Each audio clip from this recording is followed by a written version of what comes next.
Hello friends, स्वागत है आप सबका आपका अपना यूट्यूब चैनल अब पढ़ेगा इंडिया में। आज हम लोग इस वीडियो में देखेंगे एडुसंधान टेस्ट सीरीज के द्वारा जो बिहार दरोगा पीटी प्रारंभिक परीक्षा के लिए जो टेस्ट ऑर्गेनाइज करवाया जा रहा है उसमें टेस्ट नंबर हम लोग देखेंगे वॉल्यूम 1 का सेट नंबर 8। इससे पहले ऑलरेडी जो 7 सेट्स है वो ऑलरेडी अपलोडेड है। अगर आप नहीं देखे हैं तो जाकर प्लेलिस्ट से देख सकते हैं। इसका अगर आप लोग को पीडीएफ चाहिए तो चूंकि यह पेड टेस्ट सीरीज है एडुसंधान का, तो मैं पीडीएफ आप लोगों को प्रोवाइड नहीं करवा पाऊंगा। और इसके पीडीएफ के लिए आप एडुसंधान के दिए गए नंबर पर कॉन्टैक्ट कर सकते हैं। तो चलिए अब बढ़ते हैं अपने क्वेश्चंस की तरफ। आज का जो हमारा पहला क्वेश्चन है वो यह कह रहा है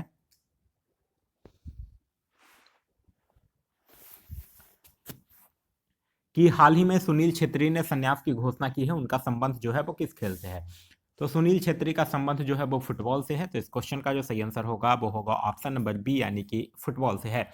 फुटबॉल की अगर बात करते हैं तो फुटबॉल से कुछ याद रखिएगा, जैसे कि Durand cup, Rovers cup, Santosh trophy cup, Subroto Mukherjee cup, ये सबका संबंध जो है वो फुटबॉल से ही है। साथ ही साथ अक्सर एग्जाम में खेल शब्दावली भी पूछा जाता है।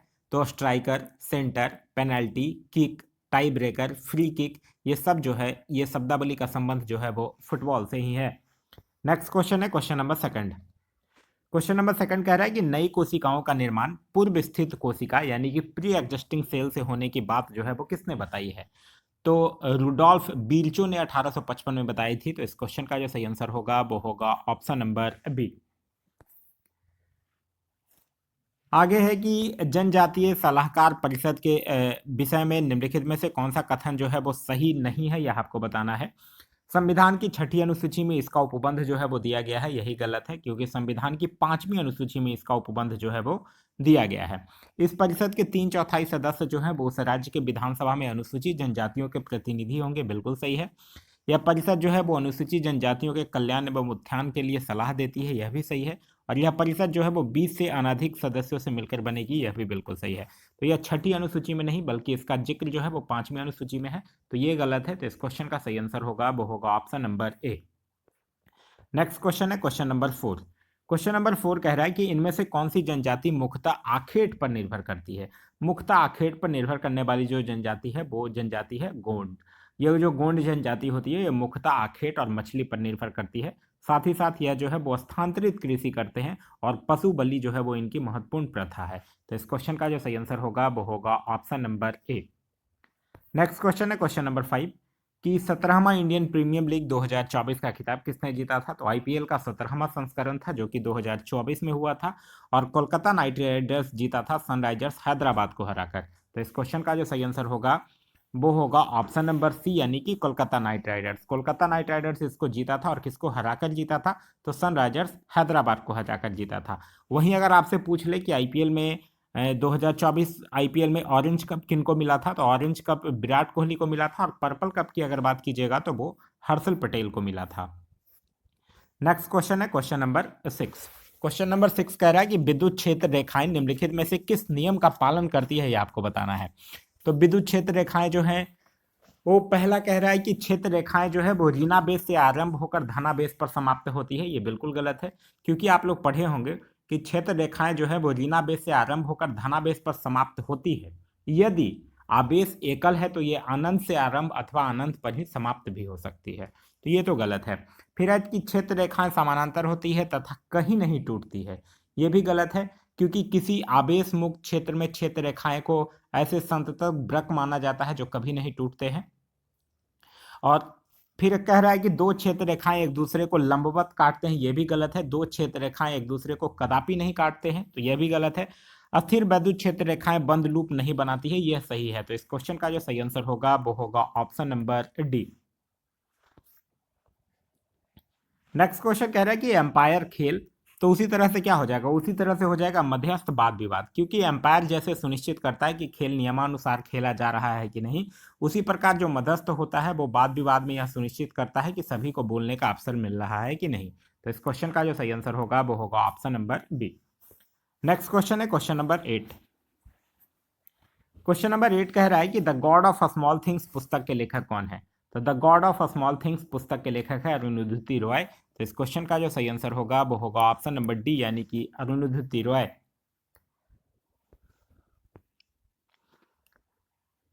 आगे है कि पंचवर्षीय योजनाओं का मुख्य लक्ष्य क्या है। पंचवर्षीय योजनाओं का मुख्य लक्ष्य क्या क्या था? समृद्धि था, आधुनिकीकरण था, आत्मनिर्भरता था और सामान्यता था। मुख्य रूप से ये चारों था। तो इस क्वेश्चन का जो सही आंसर होगा वो होगा ऑप्शन नंबर डी, यानी कि उपयुक्त सभी। पंचवर्षीय योजना की अगर बात कीजिएगा तो भारत में पहली पंचवर्षीय योजना जो थी वो 1 अप्रैल 1951 को प्रारंभ हुई थी। प्रथम योजना आयोग के अध्यक्ष जो थे वो जवाहरलाल नेहरू और उपाध्यक्ष जो थे वो गुलजारी लाल नंदा थे। और फिर जाकर 15 अगस्त 2014 को योजना आयोग समाप्त कर दे दिया जाता है और उसके जगह पे नीति आयोग को लाया जाता है। आगे है क्वेश्चन नंबर 10। क्वेश्चन नंबर 10 कह रहा है कि ब्रिटेन में हाल ही में आयोजित चुनाव में बिहार मूल के किस नेता ने जीत दर्ज की है? तो हाल ही में ब्रिटेन में जो आयोजित संसदीय चुनाव हुआ था उसमें बिहार के मुजफ्फरपुर जिले के कनिष्क नारायण जो थे वो लेबर पार्टी से जीत दर्ज किए हैं। तो इस क्वेश्चन का जो सही आंसर होगा वो होगा ऑप्शन नंबर बी, यानी कि कनिष्क नारायण। नेक्स्ट क्वेश्चन है क्वेश्चन नंबर 11 कि भारत में वैदिक सभ्यता जो है वो किस नदी के किनारे विकसित हुई है?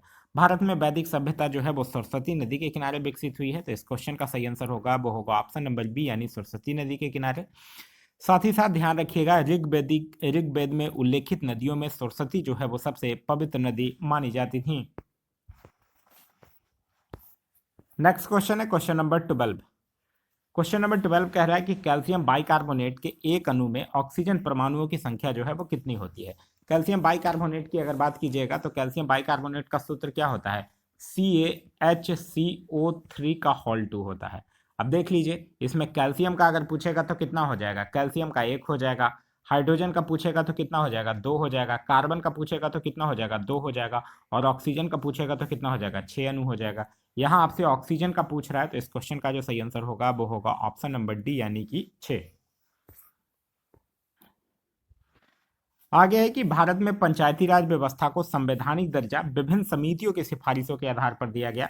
निम्नलिखित में से वह कौन सी समिति है जिसने ऐसी सिफारिश नहीं की थी, यह आपको बताना है। मुख्य रूप से एल.एम. सिंघवी समिति के सिफारिश पर पंचायती राज व्यवस्था को संवैधानिक दर्जा दिया गया है। साथ ही साथ थुंगन समिति भी इसकी यही किया है कि इसको संवैधानिक दर्जा दिया जाए। गॉडगिल समिति भी किया है, लेकिन जी.बी.के. राव समिति जो है वो इसकी सिफारिश नहीं किया था। तो इस क्वेश्चन का जो सही आंसर होगा वो होगा ऑप्शन नंबर ए। 73वें संविधान संशोधन की अगर बात करते हैं तो यह पंचायती राज से संबंधित है और इसके द्वारा संविधान के भाग 9 अनुच्छेद 243 तथा 11वीं अनुसूची का प्रावधान जो है वो किया गया है। नेक्स्ट क्वेश्चन है क्वेश्चन नंबर 14 कि यमुना की सहायक नदी कौन सी है? यमुना की सहायक नदी की अगर बात की जाएगा तो चंबल, बेतवा, केन, ये 3 नाम आप लोगों को ध्यान रखना है। चंबल, बेतवा और केन जो है वो तीनों यमुना की सहायक नदी है। तो इस क्वेश्चन का सही आंसर होगा वो होगा ऑप्शन नंबर ए, यानी कि चंबल। यमुना नदी की अगर बात करते हैं तो यमुना नदी का जो उद्गम है वो बंदरपूछ के पश्चिमी ढाल पर स्थित यमुनोत्री हिमानी से होता है। आगे है कि प्रोकैरियोटिक कोशिका में दिखने वाला एकमात्र कोशिका अंगक कौन सा है? तो प्रोकैरियोटिक कोशिका में दिखने वाला एकमात्र कोशिका अंगक जो होता है वो होता है राइबोसोम। तो इस क्वेश्चन का सही आंसर होगा वो होगा ऑप्शन नंबर बी, यानी कि राइबोसोम। प्रोकैरियोटिक कोशिका की अगर बात कीजिएगा तो प्रोकैरियोटिक कोशिका में जो कोशिका भीति होती है वो प्रोटीन तथा कार्बोहाइड्रेट की बनी होती है। ये श्वसन जो है वो प्लाज्मा झिल्ली के द्वारा होता है और इसमें माइटोकॉन्ड्रिया, एंडोप्लाज्मिक रेटिकुलम, लाइसोसोम ये सब जो होते हैं वो अनुपस्थित होते हैं। नेक्स्ट क्वेश्चन है क्वेश्चन नंबर 16 कि हाल ही में यूनिसेफ इंडिया ने किस बॉलीवुड अभिनेत्री को अपना राष्ट्रीय राजदूत नियुक्त किया है?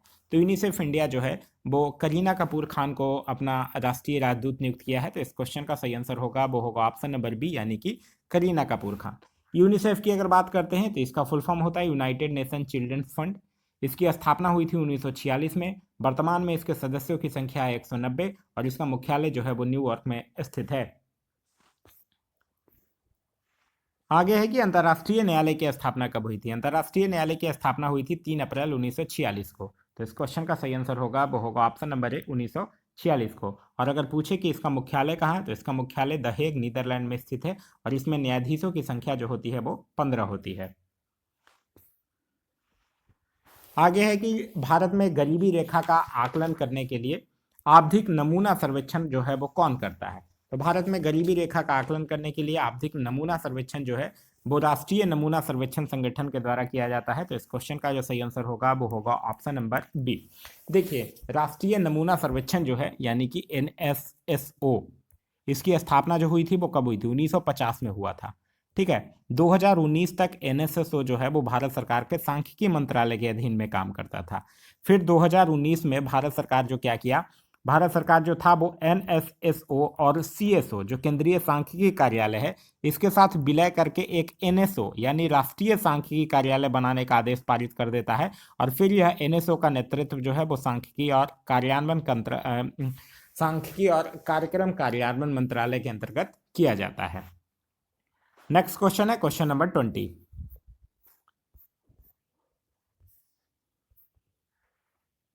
क्वेश्चन नंबर 20 कह रहा है कि हाल ही में किसने कर्पूरी ठाकुर के जीवनी पर एक पुस्तक लिखा है।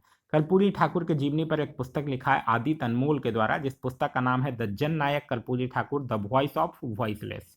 मैं फिर से पुस्तक का नाम रिपीट कर रहा हूं, the Jan Nayak Karpoori Thakur the voice of voiceless. और किसके द्वारा लिखी गई है, आदित्य अनमोल के द्वारा लिखी गई है। तो इस क्वेश्चन का सही आंसर होगा वो होगा ऑप्शन नंबर सी। निम्न में से कौन सुमेलित नहीं है यह आपको बताना है। इलेक्ट्रॉन की खोज जो है वो जे टॉमसन के द्वारा, बिल्कुल सही है। न्यूट्रॉन की खोज जो है वो जे चैडविक के द्वारा, जेम्स चैडविक, बिल्कुल सही है। प्रोटॉन की खोज जो है वो रदरफोर्ड, ये गलत है। प्रोटॉन की खोज जो है वो गोल्डस्टीन के द्वारा किया गया है, तो यह जो है वो गलत हो जाएगा। फिर आगे है कि किसी कक्षा में उपस्थित अधिकतम इलेक्ट्रॉनों की संख्या का सूत्र जो होता है वो 2n² होता है, ये बिल्कुल सही है। तो इस क्वेश्चन का जो सही आंसर होगा वो होगा ऑप्शन नंबर सी। नेक्स्ट है कि अशोक का अंतिम युद्ध कौन सा था। अशोक का अंतिम युद्ध कौन सा था, कलिंग का युद्ध था। तो इस क्वेश्चन का सही आंसर होगा वो होगा ऑप्शन नंबर सी, कलिंग का युद्ध। अशोक की अगर बात करते हैं तो अशोक जो है वो 269 ईसा पूर्व में मगध की राजगद्दी पर बैठता है। और भाब्रू अभिलेख एक नाम याद रखिएगा, भाब्रू अभिलेख में अशोक जो है वो स्वयं को मगध का राजा बताता है। और फिर अपने अभिषेक के 8 वर्ष बाद लगभग 261 ईसा पूर्व में कलिंग पर आक्रमण करता है और कलिंग की राजधानी तोसली पर अधिकार कर लेता है, जिसका उल्लेख जो है वो 13वें शिलालेख से मिलता है। तो इस क्वेश्चन का जो सही आंसर होगा वो होगा ऑप्शन नंबर सी, यानी कि कलिंग का युद्ध।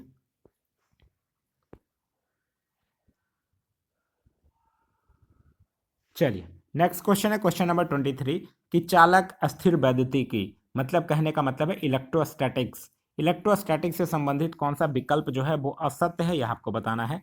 चालक के भीतर अस्थिर विद्युत क्षेत्र का मान जो है वो चालक पर लगने वाला बाह्य कारक पर निर्भर करता है, यही गलत है। क्योंकि आप लोग पढ़े होंगे कि चालक के भीतर स्थिर विद्युत क्षेत्र जो होता है वो शून्य होता है। तो इस क्वेश्चन का जो सही आंसर होगा वो होगा ऑप्शन नंबर ए। नेक्स्ट क्वेश्चन है क्वेश्चन नंबर 24। क्वेश्चन नंबर 24 कह रहा है कि निम्नलिखित में से भारतीय संविधान के किस अनुच्छेद में 8वीं अनुसूची के प्रति निर्देश दिया गया है। तो 8वीं अनुसूची के प्रति निर्देश जो है वो किस अनुच्छेद में दिया गया है, अनुच्छेद 351 में दिया गया है। तो इस क्वेश्चन का जो सही आंसर होगा वो होगा ऑप्शन नंबर डी, यानी कि अनुच्छेद 351 में। अनुच्छेद 351 में यह कहा गया है कि यह संघ का कर्तव्य होगा कि वह हिंदी भाषा का प्रसार और उत्थान करे, ताकि वह भारत की मिश्रित संस्कृति के सभी अंगों के लिए अभिव्यक्ति का माध्यम बन सके। नेक्स्ट क्वेश्चन है क्वेश्चन नंबर 25। कह रहा है कि लेटेराइट मिट्टी के बारे में असत्य कथन आपको बताना है। सर्वप्रथम इसका अध्ययन जो है वो बुकानन द्वारा किया गया, बिल्कुल सही है। भीगने पर यह मिट्टी जो है वो मुलायम हो जाती है, यह भी सही है। फिर है कि इसका निर्माण जो है वो तीव्र विक्षालन के कारण होता है, यह भी सही है। तो यहाँ असत्य कोई नहीं है, तो इस क्वेश्चन का सही आंसर हो जाएगा वो होगा ऑप्शन नंबर डी। अगर आप लोग जैसे ही लेटेराइट मिट्टी की बात करते हैं तो ध्यान आप लोगों को रखना है कि लेटेराइट मिट्टी में आयरन और सिलिका की बहुलता पाई जाती है, और यह मिट्टी जो है वो चाय, इलायची और काजू की खेती के लिए सर्वाधिक उपयुक्त होती है। नेक्स्ट है कि अस्थि अधात्री यानी जो बोन मैट्रिक्स होता है उसमें किसकी अधिक मात्रा होती है। तो बोन मैट्रिक्स में सबसे अधिक मात्रा होता है कैल्शियम और फास्फोरस का। तो इस क्वेश्चन का जो सही आंसर होगा वो होगा ऑप्शन नंबर बी, यानी कैल्शियम और फास्फोरस का। नेक्स्ट क्वेश्चन कह रहा है कि भारत सरकार के निम्नलिखित में से कौन सा संगठन जो है वो कारक लागत और बाजार मूल्य पर सकल घरेलू उत्पाद की रिपोर्ट करता है। तो यह कौन करता है, यह करता है केंद्रीय सांख्यिकी कार्यालय। तो इस क्वेश्चन का जो सही आंसर होगा वो होगा ऑप्शन नंबर सी, यानी केंद्रीय सांख्यिकी कार्यालय। नेक्स्ट क्वेश्चन है क्वेश्चन नंबर 29 कि नमामि गंगे कार्यक्रम केंद्र सरकार द्वारा किस वर्ष प्रारंभ किया गया था। नमामि गंगे कार्यक्रम 10 जुलाई 2014 को शुरू किया गया था। तो इस क्वेश्चन का सही आंसर होगा वो होगा ऑप्शन नंबर बी, 2014। और इसका उद्देश्य जो है वो गंगा नदी का संरक्षण और शुद्धिकरण है। आगे है कि किसानों के लाभ व फसलों को उचित बिक्री हेतु सरकार जो मूल्य निर्धारित करती है वो क्या कहलाता है। तो वो क्या कहलाता है, एमएसपी कहलाता है, यानी कि न्यूनतम मूल्य कहलाता है। तो इस क्वेश्चन का जो सही आंसर होगा वो होगा ऑप्शन नंबर डी, यानी कि न्यूनतम मूल्य। नेक्स्ट क्वेश्चन है क्वेश्चन नंबर 31। क्वेश्चन नंबर 31 कह रहा है कि प्रेस बायोपिया को सही करने के लिए आमतौर पर किस प्रकार के लेंस का प्रयोग किया जाता है। तो प्रेस बायोपिया अगर किसी को हो जाएगा तो उसके लिए क्या कौन सा लेंस यूज किया जाएगा, बाइफोकल लेंस यूज किया जाएगा। तो इस क्वेश्चन का जो सही आंसर होगा वो होगा ऑप्शन नंबर ए, यानी कि बाइफोकल लेंस। बाइफोकल लेंस में जो ऊपरी भाग होता है वो अवतल लेंस होता है, जो कि दूर की वस्तुओं को स्पष्ट देखने में सहायता करता है, और जो निचला भाग जो होता है वो उत्तल लेंस का होता है, जो कि पास की वस्तुओं को स्पष्ट देखने में सहायता करता है। आगे है कि निम्न में से किसने बिहार विधान परिषद के नए अध्यक्ष के रूप में पदभार ग्रहण किया है। तो बिहार विधान परिषद के नए अध्यक्ष के रूप में पदभार ग्रहण किए अवधेश नारायण सिंह। तो इस क्वेश्चन का सही आंसर होगा वो होगा ऑप्शन नंबर ए। विधान परिषद की अगर बात करते हैं तो आप लोगों को याद होगा अनुच्छेद 169, क्योंकि किसी राज्य में विधान परिषद की स्थापना और समाप्ति का प्रावधान जो है वो यही अनुच्छेद 169 में दिया गया है। विधान परिषद की सदस्य बनने के लिए जो न्यूनतम आयु चाहिए वो चाहिए 30 वर्ष। आगे है कि श्रीरंगपट्टनम में स्वतंत्रता का वृक्ष यानी ट्री ऑफ लिबर्टी किसने लगाया था। तो वो लगाया था टीपू सुल्तान। तो इस क्वेश्चन का सही आंसर होगा वो होगा ऑप्शन नंबर बी, यानी कि टीपू सुल्तान। टीपू सुल्तान, जिसको कि टाइगर ऑफ मैसूर के रूप में भी जाना जाता है। टीपू सुल्तान जो था वो जैकोबिन क्लब का सदस्य बना था। 1787 में बादशाह की उपाधि धारण किया था, और टीपू सुल्तान के राजश्री झंडे पर शेर की तस्वीर होती थी। फिर जाकर जब चौथा आंग्ल मैसूर युद्ध होता है तो उस समय 1799 में इसकी मृत्यु हो जाती है।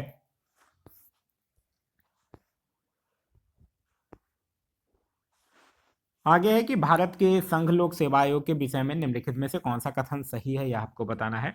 यह राज्य लोक सेवा आयोग का निरीक्षण करता है, यह बिल्कुल गलत है, क्योंकि आप लोग पढ़े होंगे कि संविधान के अनुसार संघ लोक सेवा आयोग और राज्य लोक सेवा आयोग अपने अपने कार्यों के लिए एक दूसरे से क्या है, इंडिपेंडेंट है, यानी कि स्वतंत्र है। इसका राज्य लोक सेवा आयोग से कोई लेना देना नहीं है, ये बिल्कुल सही है। तो इस क्वेश्चन का जो सही आंसर होगा वो होगा ऑप्शन नंबर बी। नेक्स्ट है कि भोजपत्र वृक्ष मिलता है। तो भोजपत्र वृक्ष जो है वो हिमालय में मिलता है, और इसके घास का प्रयोग जो है वो प्राचीन काल से लिखने हेतु किया जाता था। तो इस क्वेश्चन का जो सही आंसर होगा वो होगा ऑप्शन नंबर बी, यानी कि हिमालय में। आगे है कि तमाशा लोक नृत्य को विकसित करने का श्रेय जो है वो किसे दिया जाता है। तमाशा लोक नृत्य, पहले तो आपको यह याद रखना है कि यह कहाँ का लोक नृत्य है, महाराष्ट्र का लोक नृत्य है, और इसको विकसित करने का श्रेय जो है वो बंशीधर भट्ट को दिया जाता है। तो इस क्वेश्चन का सही आंसर होगा वो होगा ऑप्शन नंबर बी, यानी कि बंशीधर भट्ट। आईसी 360 डिग्री सर्वेक्षण जो है वो निम्न में से किससे जुड़ा है। देखिए, आईसी 360 डिग्री जो है वो एक हाउस होल्ड सर्वे है on Indian citizen environment and consumer economy पर।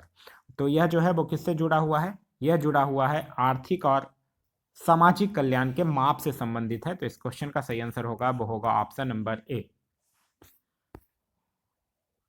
आगे है कि 18वें अंतर्राष्ट्रीय फिल्म महोत्सव 2024 में भी Shantaram life time achievement award 2024 से किसे सम्मानित किया गया है। तो यह जो है वो किसको सम्मानित किया गया है, सुबैया नल्लामुथु को किया गया है, जो कि एक वन्यजीव फिल्म निर्माता है। तो इस क्वेश्चन का जो सही आंसर होगा वो होगा ऑप्शन नंबर बी। आगे है कि भारत के प्राचीनतम सिक्के जो है वो निम्न में से किस धातु के बने थे। तो भारत के प्राचीनतम सिक्के जो है वो चांदी के बने हैं। तो इस क्वेश्चन का जो सही आंसर होगा वो होगा ऑप्शन नंबर डी। फिर इनके ऊपर ठप्पा का निशान देकर बनाया जाता था, जिसको कि आहत सिक्के या फिर पंचमार्क सिक्के भी कहा जाता है। आगे है कि निम्नलिखित में से कौन सा कथन गलत है, यह आपको बताना है। वनों में विभिन्न प्रकार के उत्पाद मिलते हैं, यह बिल्कुल सही है। वनों में अपेक्षाकृत अधिक पादप जैव विविधता पाई जाती है, यह भी बिल्कुल सही है। वनों में मृदा संरक्षण नहीं होता, यह गलत बात है। वनों में मृदा संरक्षण होता है। तो इस क्वेश्चन का सही आंसर होगा वो होगा option number C.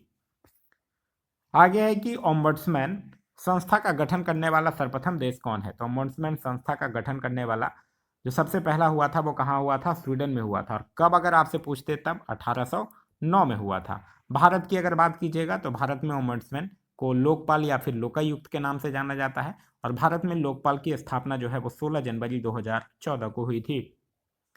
Next question है क्वेश्चन नंबर 43 कि मीठी बिरदी परमाणु ऊर्जा स्थापित किया जा रहा है। तो पहले जो है वो गुजरात में स्थापित करने की योजना थी, लेकिन बाद में फिर इसको आंध्र प्रदेश में स्थानांतरित कर दिया गया है।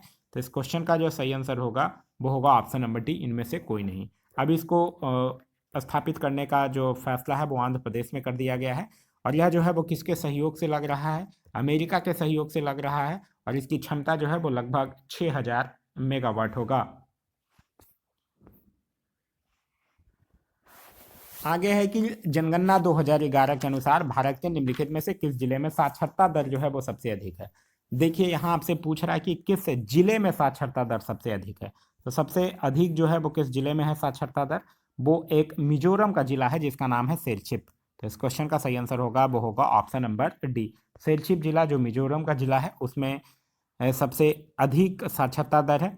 अच्छा, अगर आपसे पूछते कि कौन जिला है जिसमें सबसे कम है तब, तो वह मध्य प्रदेश का एक जिला है अलीराजपुर। अलीराजपुर जिला जो है वो भारत का सबसे कम साक्षर जिला है। अच्छा, अगर ऐसे पूछ दे सर्वाधिक साक्षरता राज्यों में, तब केरल में है 94%, और अगर न्यूनतम पूछ दे तो वो बिहार में है 61.8%। नेक्स्ट है कि अवमूल्यन का क्या अर्थ है? अवमूल्यन का अर्थ होता है कि कुछ विदेशी मुद्रा की तुलना में एक मुद्रा के मूल्य को कम करना। ये क्या कहलाता है? अवमूल्यन कहलाता है। तो इस क्वेश्चन का सही आंसर होगा वो होगा ऑप्शन नंबर बी। भारत में भी हुआ है, जैसे 1949 में, 1966 में, फिर 1991 में भारत में भी मुद्रा का अवमूल्यन जो है वो हो चुका है। नेक्स्ट क्वेश्चन है क्वेश्चन नंबर 48। कह रहा है कि भारत के नए सूक्ष्म लघु और मध्यम उद्योग मंत्री यानी एमएसएमई मंत्री कौन बने हैं? तो वो बने हैं जीतन राम मांझी। तो इस क्वेश्चन का सही आंसर होगा वो होगा option number B, Jitan Ram Manjhi. Prahlad Joshi की अगर बात कीजिएगा तो यह उपभोक्ता मामले और खाद्य वितरण के मंत्री हैं। अफनवी वैष्णव की बात कीजिएगा तो ये रेलवे मंत्री और सूचना एवं प्रसारण मंत्रालय के मंत्री हैं। और भूपेंद्र यादव की अगर बात कीजिएगा तो भूपेंद्र यादव जो है वो पर्यावरण, वन एवं जलवायु मंत्री हैं। नेक्स्ट क्वेश्चन आपसे कह रहा है कि औरंगजेब की मृत्यु के बाद किसने मुगल सत्ता संभाली थी? आप लोगों को पता होगा औरंगजेब का जो टेन्योर था वो कब से कब तक था। औरंगजेब का जो टेन्योर था वो 1658 से लेकर 1707 तक था। 1707 में औरंगजेब की मृत्यु हो जाती है। औरंगजेब की मृत्यु होती है तो उसके बाद उसका जो बेटा था मुअज्जम, जिसको शाह आलम के नाम से जाना जाता था, वो बहादुर शाह प्रथम के नाम से सत्ता जो है वो संभालता है। तो इस क्वेश्चन का जो सही आंसर होगा वो होगा ऑप्शन नंबर डी, यानी कि बहादुर शाह प्रथम। औरंगजेब की अगर बात कीजिएगा तो उसका टेन्योर कब से कब तक था? 1658 से लेकर 1707 तक था। औरंगजेब को जो है वो जिंदा पीर कहा जाता था। 1679 में जजिया कर को पुनः लागू किया था। 1679 में ही बीबी का मकबरा का भी निर्माण करवाया था। 1686 में इसने बीजापुर और 1687 में गोलकुंडा को मुगल साम्राज्य में मिला लेता है। और इसने 9वें सिख गुरु जो थे वो गुरु तेज बहादुर की हत्या भी करवा देता है। नेक्स्ट क्वेश्चन है क्वेश्चन नंबर 50। क्वेश्चन नंबर 50 कह रहा है कि आधुनिक आवर्त सारणी के संदर्भ में निम्नलिखित में से कौन सा कथन सत्य है, यह आपको बताना है। आधुनिक आवर्त सारणी में तत्वों को उनके घटते हुए परमाणु क्रमांक के आधार पर व्यवस्थित किया गया है, यह बिल्कुल गलत है। आधुनिक आवर्त सारणी में तत्वों को उनके बढ़ते हुए परमाणु भारों के आधार पर व्यवस्थित किया गया है, यह भी गलत है। आवर्त सारणी में समस्थानिक यानी आइसोटॉप्स को संलग्न समूह या एडजॉइनिंग ग्रुप में रखा गया है, यह भी गलत है। आगे है कि आधुनिक आवर्त सारणी में तत्वों को उनके परमाणु क्रमांक के बढ़ते हुए क्रम में व्यवस्थित किया गया है, ये सही है। तो इस क्वेश्चन का जो सही आंसर होगा वो होगा option number D. Next question है क्वेश्चन नंबर 51। कह रहा है कि निम्नलिखित में से संविधान के किस अनुच्छेद में यह प्रावधान है कि संघ का यह कर्तव्य होगा कि वह बाह्य आक्रमण और आंतरिक अशांति से प्रत्येक राज्य की संरक्षा करे। ठीक है, यहाँ क्वेश्चन पढ़िए अच्छे से कि संविधान के किस अनुच्छेद में यह प्रावधान किया गया है कि संघ का यह कर्तव्य होगा कि वह बाह्य आक्रमण और आंतरिक अशांति के प्रत्येक राज्य की रक्षा करे। अब इसको आप लोग अनुच्छेद 352 मत लगा दीजिएगा। अनुच्छेद 352 में है राष्ट्रीय आपातकाल, यह कहा गया है अनुच्छेद 355 में। तो इस क्वेश्चन का सही आंसर होगा वो होगा ऑप्शन नंबर बी, अनुच्छेद 355। अनुच्छेद 356 की बात कीजिएगा तो आप लोग को पता ही होगा राज्य में राष्ट्रपति शासन से संबंधित है। और अनुच्छेद 365 की बात कीजिएगा तो अनुच्छेद 365 में कहा गया है कि यदि कोई राज्य केंद्र के द्वारा भेजे गए किसी कार्यकारी निर्देश का पालन करने में असफल रहता है तो राष्ट्रपति द्वारा यह समझा जाएगा कि उस राज्य में संविधान तंत्र के अनुरूप प्रशासन चलने की स्थिति में नहीं है और वहां राष्ट्रपति शासन जो है वो लागू किया जा सकता है। नेक्स्ट क्वेश्चन है कि धूमकेतु के शीर्ष को कहते हैं, तो धूमकेतु के शीर्ष को कोमा कहा जाता है। तो इस क्वेश्चन का सही आंसर होगा वो होगा ऑप्शन नंबर बी। आगे है कि कबड्डी में एक सुपर टैकल तब होता है जब एक रेडर जो है वो 3 या उससे कम डिफेंडर के साथ पकड़ा जाता है, स्वयं आउट हो जाता है या आउट घोषित कर दिया जाता है। तो इस क्वेश्चन का जो सही आंसर होगा वो होगा ऑप्शन नंबर बी यानी कि 3। कबड्डी की अगर बात कीजिएगा तो याद रखिएगा कबड्डी में खिलाड़ियों की जो संख्या होता है वो होता है 7। आगे है कि निम्नलिखित में से कौन जो है वो आभासी मुद्रा में शामिल है, यह आपको बताना है। विनिमय पत्र नहीं, टी बिल्स नहीं, सरकारी बॉन्ड नहीं, क्रेडिट कार्ड जो है वो आभासी मुद्रा में शामिल है। तो इस क्वेश्चन का जो सही आंसर होगा वो होगा option number D. Credit card या फिर डेबिट कार्ड को क्या कहा जाता है? प्लास्टिक मुद्रा भी कहा जाता है। नेक्स्ट है कि निम्न में से कौन जो है वो निलंबन का के गुणधर्म नहीं है, यह आपको बताना है। निलंबन यह एक विसमांगी मिश्रण है, बिल्कुल सही है। निलंबन क्या है? एक विसमांगी मिश्रण है जिसमें कणों का व्यास जो होता है वो 10⁻⁻6 मीटर होता है, तो यह तो बिल्कुल सही है। उसके बाद नेक्स्ट पॉइंट जो दिया हुआ है वो दिया हुआ है कि यह कण आंखों से देखा जा सकता है, बिल्कुल सही है। कण जो होते हैं वो बड़े आकार के होते हैं, इसी के कारण इसको हम लोग नेक्ड आई से देख सकते हैं।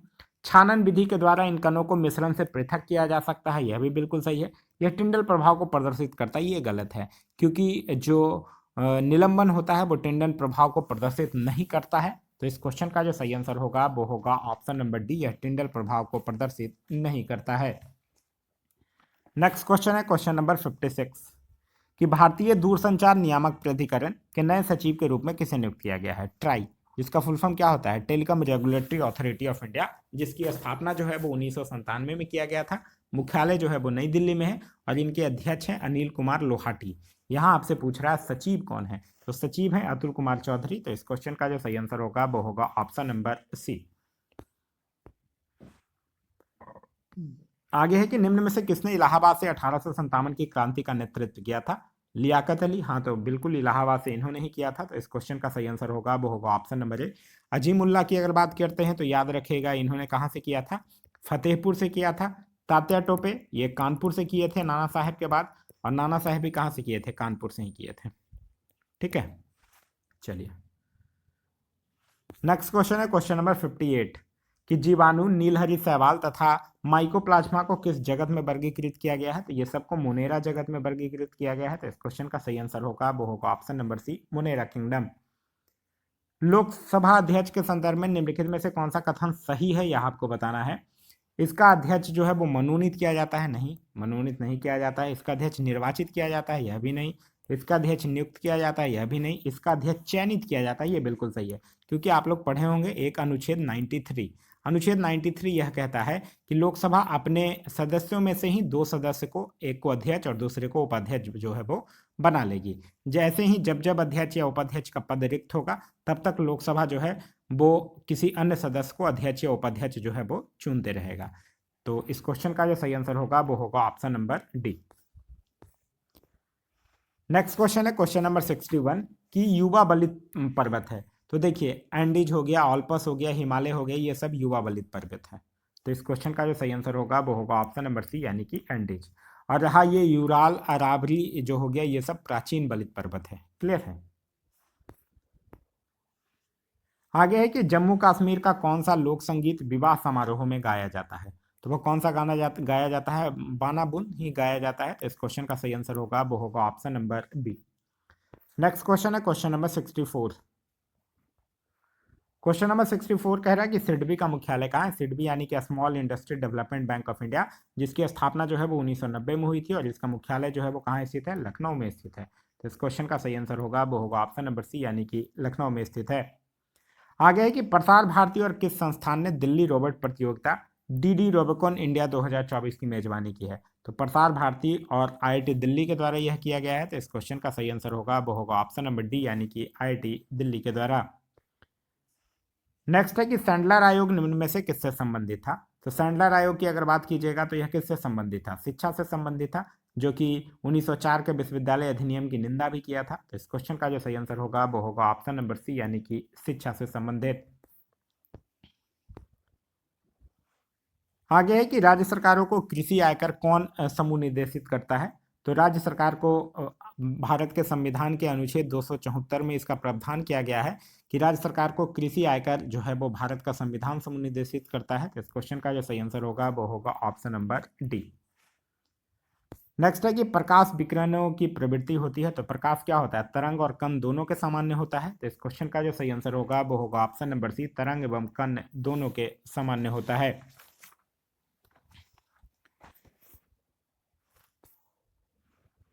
आगे है कि निम्न में से कौन सा जिला जो है वो उत्तर प्रदेश से सीमा साझा नहीं करता है, आपको बताना है। उत्तर प्रदेश से अगर बात करें तो बिहार का 8 जिला जो है वो सीमा साझा करता है, रोहतास, कैमूर, बक्सर, भोजपुर, सारण, सिवान, गोपालगंज और पश्चिमी चंपारण। ठीक है। यहाँ आपसे पूछ रहा है कि कौन नहीं करता है, तो पूर्वी चंपारण नहीं करता है, तो इस क्वेश्चन का सही आंसर होगा वो होगा ऑप्शन नंबर सी, यानी कि पूर्वी चंपारण।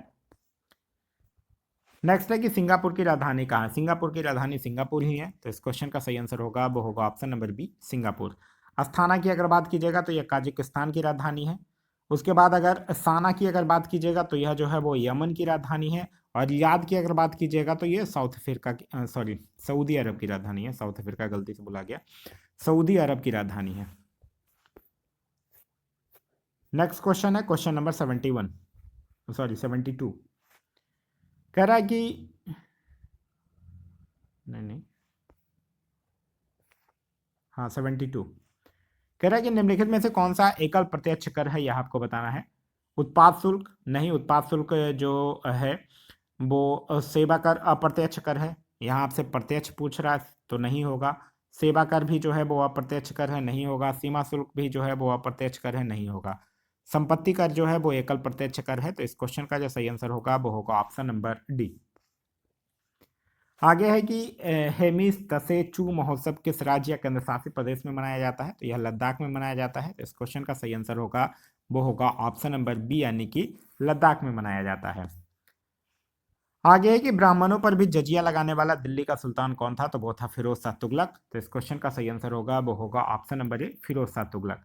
फिरोज शाह तुगलक जो था वो 24 कष्टदायक करों को समाप्त करके केवल 4 कर वसूलने का आदेश दिया था। एक नया सिंचाई कर भी लगाया था जो कि उपज का 1/10 भाग था। 5 बड़ी नहर, 300 नया नगर का भी निर्माण करवाया। सबसे अधिक दासों की संख्या भी इसी के समय में थी। दीवाने खैरात, दीवाने बंदगान की भी स्थापना जो है वो फिरोज शाह तुगलक के द्वारा ही करवाया गया था।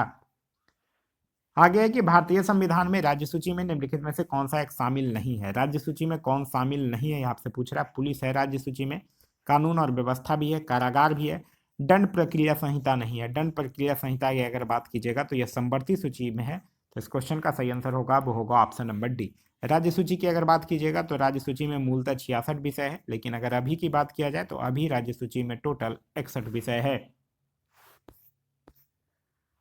आगे है कि खड़ी बोली हिंदी के किस स्वरूप से निकली है, तो खड़ी बोली जो है वो हिंदी के पश्चिमी स्वरूप से निकली है, तो इस क्वेश्चन का सही आंसर होगा वो होगा ऑप्शन नंबर बी, यानी कि पश्चिमी हिंदी के स्वरूप से निकली है।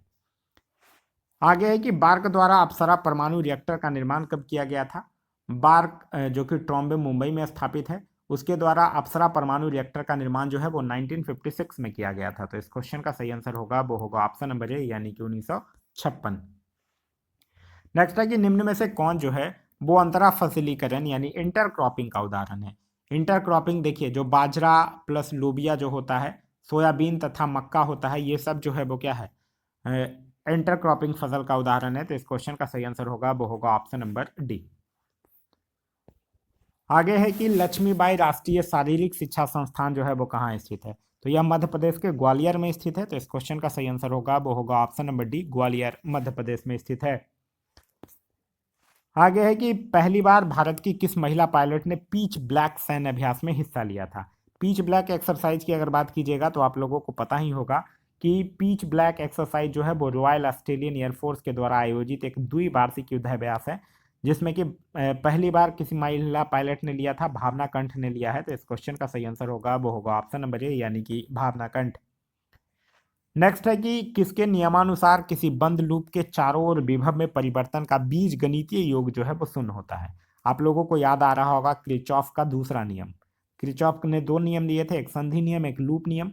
संधि नियम कहता है कि किसी संधि पर संधि से प्रवेश करने वाले विद्युत धाराओं का योग जो होगा वो इस संधि से निकलने वाले विद्युत धाराओं के योग के बराबर होगा।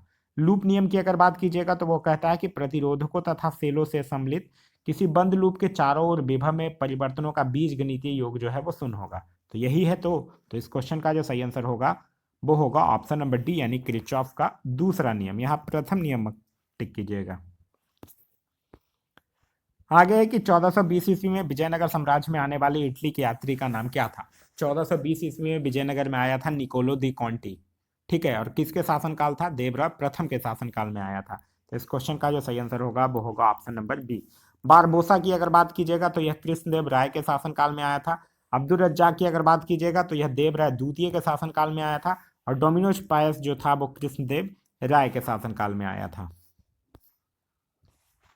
आगे है कि संविधान की व्याख्या से संबंधित सभी विवाद सर्वोच्च न्यायालय के किस अधिकार क्षेत्र के अंतर्गत लाया जा सकता है। तो यह सब जो है वो अपीलीय क्षेत्राधिकार के अंतर्गत लाया जा सकता है। तो इस क्वेश्चन का जो सही आंसर होगा वो होगा ऑप्शन नंबर बी, यानी कि अपीलीय क्षेत्राधिकार। नेक्स्ट क्वेश्चन है क्वेश्चन नंबर 84 कि हमें अपनी सभ्यता और संस्कृति पर गर्व है। तो इस क्वेश्चन का सही आंसर होगा वो होगा ऑप्शन नंबर बी। और नेक्स्ट है कि विश्व कैंसर दिवस कब मनाया जाता है। तो विश्व कैंसर दिवस मनाया जाता है 4 फरवरी को। तो इस क्वेश्चन का सही आंसर होगा वो होगा ऑप्शन नंबर ए 4 फरवरी। 26 जनवरी जो अभी कल ही गुजरा है, और 26 जनवरी को गणतंत्र दिवस मनाया जाता है। साथ ही साथ अंतर्राष्ट्रीय सीमा शुल्क और उत्पाद दिवस भी मनाया जाता है। 25 जनवरी को भारत पर्यटन दिवस मनाया जाता है, और 12 मई को विश्व नर्स दिवस मनाया जाता है। नेक्स्ट है कि 10 वर्षों तक पद खाली रहने के बाद लोकसभा में विपक्ष के नेता कौन बने हैं। तो वो बने हैं राहुल गांधी। तो इस क्वेश्चन का सही आंसर होगा वो होगा ऑप्शन नंबर सी, यानी कि ए राहुल गांधी। नेक्स्ट है कि 1757 में पलासी के युद्ध में सिराजुद्दौला के साथ किसने विश्वासघात किया था। आप लोगों ने पढ़ रखा होगा कि पलासी का युद्ध जो है वो 23 जून 1757 को अंग्रेजों के सेनापति रॉबर्ट क्लाइव और बंगाल के नवाब सिराजुद्दौला के बीच हुआ था, जिसमें नवाब जो है वो अपने सेनापति मीर जाफर की धोखाधड़ी करने के कारण पराजित होता है, और फिर अंग्रेज जो था वो मीर जाफर को बंगाल का नवाब बना देता है। तो इस क्वेश्चन का जो सही आंसर होगा वो होगा option number C, Mir Jafar. एक क्वेश्चन पूछा जाता है कि पलासी किस नदी के किनारे है। तो पलासी जो है वो भागीरथी नदी के किनारे है।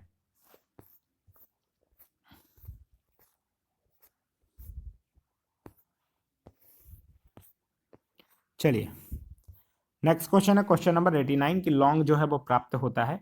तो लौंग की अगर बात कीजिएगा तो लौंग जो है वो किससे प्राप्त होता है। लौंग जो है वो यूजीनिया कैरियोफाइलेटा नामक एक मध्यम कद वाले सदाबहार वृक्ष की सूखी हुई पुष्पकलिका है। तो इस क्वेश्चन का जो सही आंसर होगा वो होगा ऑप्शन नंबर डी, यानी कि पुष्पकली से। नेक्स्ट है कि भारत में सबसे पहले जनगणना कब हुई थी। यहाँ आपसे यह नहीं पूछा है कि नियमित कब हुआ था। भारत में सबसे पहले जनगणना हुआ था 1872 में, लेकिन आपसे पूछ ले नियमित जनगणना कब शुरू हुई थी। तो वो शुरू हुई थी 1881 में। आगे है कि विद्युत क्षेत्र की अनुपस्थिति में इलेक्ट्रॉनों का पथ जो है वो कैसा होता है। तो विद्युत क्षेत्र की अनुपस्थिति में इलेक्ट्रॉनों का पथ जो होता है वो स्ट्रेट लाइन होता है। तो इस क्वेश्चन का जो सही आंसर होगा वो होगा ऑप्शन नंबर ए, यानी कि स्ट्रेट लाइन। बजट 2024 के अनुसार पूर्वोत्तर राज्यों के लिए कौन सी योजना बनाई गई है। तो पूर्वोत्तर राज्यों के लिए पूर्वोदय योजना बनाया गया, और पूर्वोदय योजना में बिहार, झारखंड, उड़ीसा और आंध्र प्रदेश को शामिल किया गया है। नेक्स्ट क्वेश्चन है क्वेश्चन नंबर 93 कि भगवत गीता का अंग्रेजी में अनुवाद करने वाला पहला यूरोपियन कौन था, यह आपसे पूछ रहा है। तो पहला यूरोपियन था चार्ल्स विल्किंस। तो इस क्वेश्चन का सही आंसर होगा वो होगा ऑप्शन नंबर सी, यानी कि चार्ल्स विल्किंस।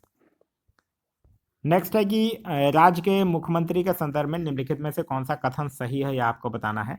राज्य का मुख्यमंत्री राज्य एवं सरकार का मुखिया होता है, यह गलत है। राज्य का राज्यपाल जो होता है वो राज्य एवं सरकार का मुखिया होता है। संविधान में मुख्यमंत्री की नियुक्ति और निर्वाचन के लिए विशेष प्रक्रिया की चर्चा की गई है, यह भी गलत है। मुख्यमंत्री की नियुक्ति राज्यपाल के द्वारा की जाती है और वो उसके प्रसाद पत्र धारण करता है, ये बिल्कुल सही है। क्योंकि आप लोग पढ़े होंगे संविधान का अनुच्छेद 164 का 1, इसके द्वारा मुख्यमंत्री की नियुक्ति जो है वो राज्यपाल के द्वारा, और अन्य मंत्रियों की नियुक्ति जो है वो मुख्यमंत्री से के सलाह से राज्यपाल जो है वो करेंगे। तो इस क्वेश्चन का जो सही आंसर होगा वो होगा option number C. Next question है क्वेश्चन नंबर 95। क्वेश्चन नंबर 95 कह रहा है कि कॉपर तत्व सर्वप्रथम कहाँ पाया गया था। तो कॉपर जो है वो क्यूप्रस में। तो इस क्वेश्चन का जो सही आंसर होगा वो होगा ऑप्शन नंबर ए, यानी कि क्यूप्रस में। नेक्स्ट है कि हाल ही में डॉक्टर एस जयशंकर ने किस देश में मित्रता के प्रतीक के रूप में मैत्री उद्यान का उद्घाटन किया है। तो ये एस जयशंकर हैं कौन, हमारे विदेश मंत्री हैं, जो कि पोर्ट लुइस में भारत मॉरिशस मैत्री उद्यान का उद्घाटन किया है, और वहाँ एक पेड़ भी लगाए हैं। तो इस क्वेश्चन का जो सही आंसर होगा वो होगा option number D, Mauritius. Mauritius की राजधानी है पोर्ट लुइस, और यहाँ की मुद्रा है मॉरिशस रुपया, और यहाँ के प्रधानमंत्री का नाम है प्रविंद कुमार जगन्नाथ। नेक्स्ट है कि संस्कृत नाटक नागानंद की रचना जो है वो किस शासक के द्वारा की है। देखिए नागानंद हो गया, प्रियदर्शिका हो गया, रत्नाबली हो गया, ये तीनों आए तो आपका आंसर होगा हर्षवर्धन। इस क्वेश्चन का सही आंसर होगा वो होगा option number B, Harshvardhan. Harshvardhan को शिलादित्य के नाम से भी जाना जाता है। इसने परम भट्टारक नरेश की उपाधि धारण किया था और इसको भारत का अंतिम हिंदू सम्राट भी जो है वो कहा जाता है। आगे है कि स्तंभ 1 में दिए गए पादपों और स्तंभ 2 में दिए गए पादप वर्गों से मिलान करना है आपको।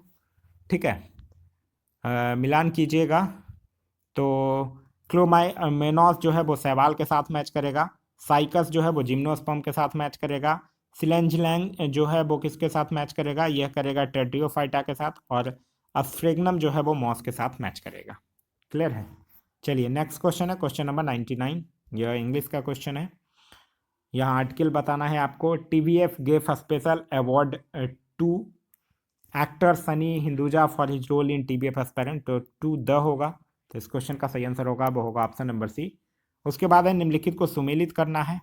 नर्मदा घाटी, गारो पहाड़ियाँ और सिंधु तथा इनकी सहायक नदियाँ और गंगा घाटी की अगर बात है तो नर्मदा घाटी जो है वो आखेट तथा संग्रहण के साथ मैच करेगा। गारो पहाड़िया की अगर बात कीजिएगा तो आरंभिक कृषि के साथ मैच करेगा। सिंधु तथा इनकी सहायक नदियां जो है वो मैच करेगा किसके साथ, प्रथम नगर के साथ मैच करेगा। और गंगा घाटी की अगर बात कीजिएगा तो लगभग 2500 वर्ष पूर्व के नगर के साथ ये जो है वो मैच करेगा। तो यह था हमारा आज का वीडियो। आज का वीडियो आप लोगों को कैसा लगा कमेंट करके जरूर बताइएगा। साथ ही साथ इस वीडियो से कुछ सीखने के लिए मिला तो एक लाइक जरूर कर दीजिएगा। वीडियो पसंद आ रहा है तो अपने दोस्तों के साथ शेयर करना ना भूलें। अभी तक आप इस चैनल पर नए हैं या चैनल को सब्सक्राइब नहीं किए हैं तो चैनल को सब्सक्राइब कर लीजिए और साथ ही साथ बेल आइकन दबा लीजिए ताकि हमारे सारे वीडियो के नोटिफिकेशन जो है वो आपको मिलता रहे। Thanks for watching.